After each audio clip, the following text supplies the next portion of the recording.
ఖైదీ number 150 ఇందులో special song ఉంది. Song అయితే పక్కా. అయితే స్పెషల్ అమ్మడు ఎవరంటూ కొన్నాళ్లుగా ఇండస్ట్రీ మొత్తం హాట్ టాపిక్ అయింది. అప్పుడెప్పుడో రకుల్ ప్రీత్ అన్నారు. ఆ తర్వాత తమన్నా పేరు తెరపైకి వచ్చింది.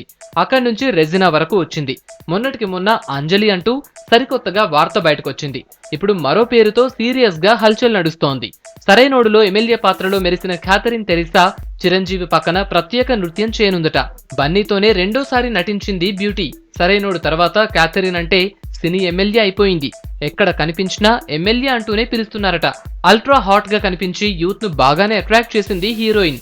ఈ క్రమంలోనే ప్రెజెంట్ మైలేజ్ ను దృష్టిలో పెట్టుకుని ఈ ఎంపిక జరిగినట్లు ఇండస్ట్రీలో టాక్ నడుస్తోంది. ఇప్పటికైతే క్యాథరిన్ కన్ఫర్మ్ అంటున్నారు. మొత్తానికి ఎంపీతో ఎమ్మెల్యే సాంగ్ అంటూ ఈ న్యూస్ హల్చల్ చేస్తోంది. ఈ మూవీకి రామ్ చరణ్ నిర్మాతగా వ్యవహరిస్తున్నాడు.